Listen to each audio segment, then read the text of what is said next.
got Ace on the other line. Let me just connect you with him. You got about 15 minutes. Yeah, And again, your name is Lewis, correct? Louis, can you hear me clearly?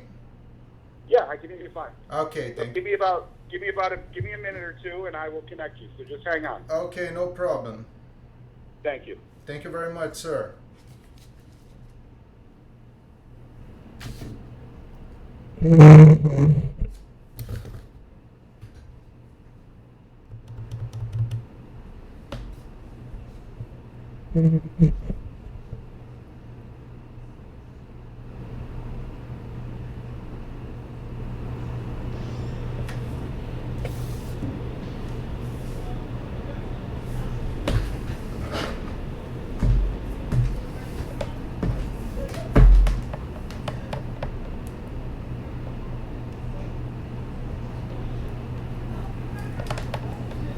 Hello, Lewis. Yes. Okay, I've got Ace on the other line here. Okay. Ace, can you hear him? Mr. Frehley? Yes. Hi, Lewis. Hi. Thank you very much for your time, Mr. Frehley. It's such an honor to talk to My you. pleasure. Okay, let's start with when I knew you would come from Brazil, you would come to Brazil for a tour. I decided to listen everything you created in music and read your biography again and putting everything in perspective. So far, you have one of the most incredible careers on music. From being Jimi Hendrix roadie for one night to joining Kiss, hanging out with Jerry Garcia, and still being active and on the road for more than 4 decades. I'd like to know, when you look back to everything you did, which are the most precious highlights on your career and in your life? Well, obviously, being one of the founding members of KISS was a very special time for me. And I remember one of the highlights of the early days was playing Madison Square Garden 3 nights, sold out. Yeah. You know, we're all from New York. Madison Square Garden was like the pinnacle for us. And that was a very special time. And And then, the success, in 1978, the success of my solo album was also very special to me. yes, and your parents were there on your sold out 3 nights on Madison Square Gardens, right? Yes, they were there. We took a photograph. Yeah. And there was a period on your career timeline when you were probably with the focus on being sober and didn't produce much music. But in the last 3 years, you've released 2 amazing albums, Space Invaders and Origins Volume 1, and seems more creative than ever. Even though you released your first solo album almost 40 years ago, is that your reality now? You feel like more creative than ever? Well, getting sober was a big deal for me. And once I became comfortable being sober and away from all the craziness, I think I became a lot more creative and focused.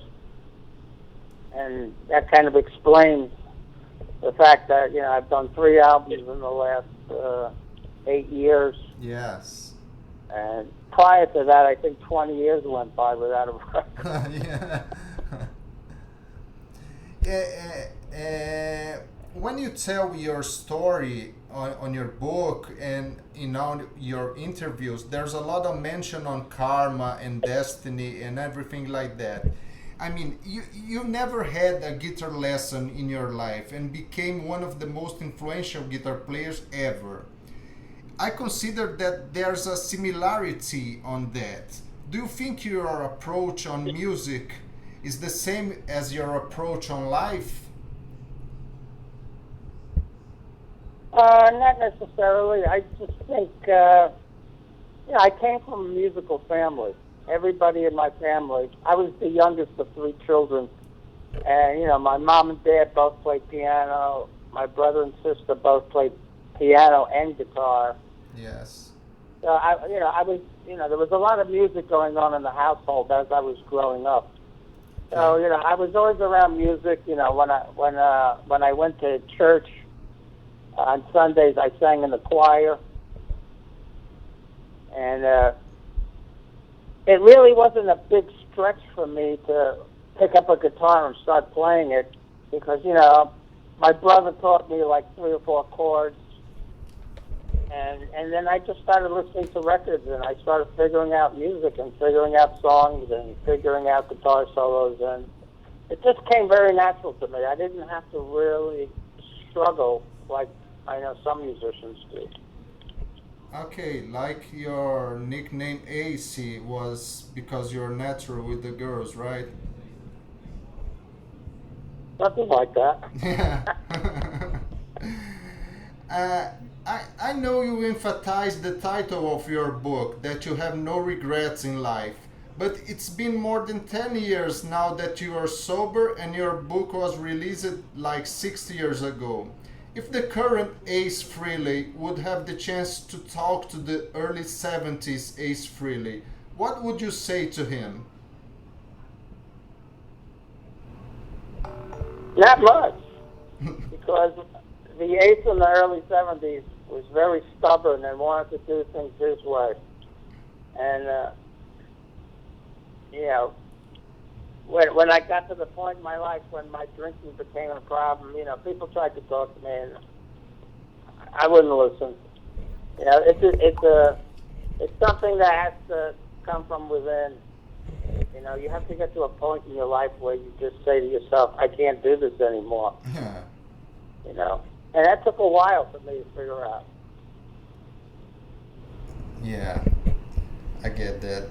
And there's another part of the book that you call the members of Kiss like bitches, probably for selling and producing music and using Kiss like a company to sell products. I mean, I understand that. And in the next chapter of the book, you call them your brothers and say you love them. Would you please decide what you think about them? Well, I mean, I really do love those guys. We have so much history together. And in the past year, I've reconnected with Paul to work on a song on my album Origins.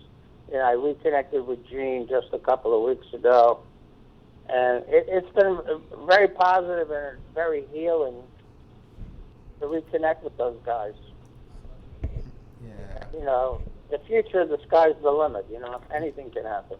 Okay, that was my next question, because Paul was invited to sing.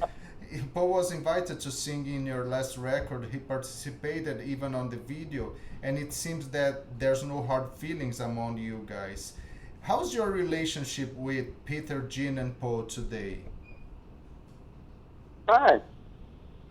With the three of them? I saw Gene a couple of weeks ago. He came to my show in Los Angeles. He gave me a big hug, and he stayed for the whole show. And we talked after the show, and he told me how much he enjoyed it, and we were joking around just like old times. So when I get together with those guys, it's like I've never left. Okay. It just seems like time stands still. Okay, and it's awesome to hear that, because you guys, you're like for all of besides the fact I'm a journalist, we are all fans, and the 4 of you are our heroes, like the 4 horsemen, and it's really great to know that you guys are doing so well lately.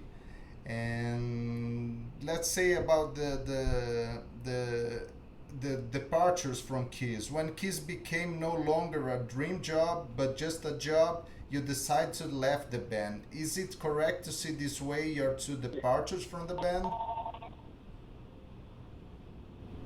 Well, when I decided to leave the band, I was having substance abuse problems and alcohol problems. So that kind of affected my judgment. Okay. Yeah, I think if I was sober at the time, I probably wouldn't have left the group.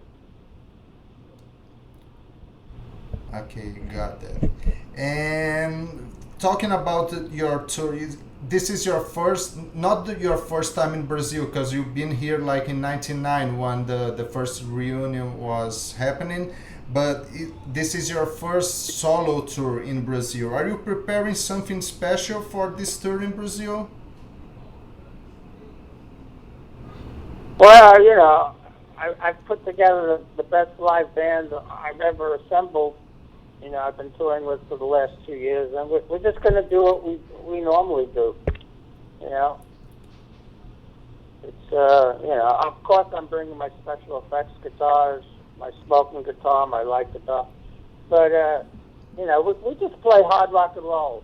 You know, we don't use a lot of special effects. You know, we just go out there and do it and kick your butt. Okay, very organic. And one last question, because we're almost reaching the end of the interview, the time I have. Origins Volume 1, does that mean that there's an Origins Volume 2 going? Absolutely. And when you have I just you know, I recently re-signed with my record label for a 2-album deal. So they want the next album to be another studio record with original material like Space Invader. And after that album's released, I'm going to start working on Origins Volume 2. Okay, that's it. Thank you very much for your time, Mr. Frehley, and thank you very much for everything you did and do in music. It was such an honor to talk to you, and I hope you have a wonderful time in Brazil. I'm pretty sure you will. Thank you very much, sir. Thank you so much, Louis. Have a great day. You too. Bye. Louis, Okay. Louis, this is Jeff. Okay, Jeff. Thank you very much.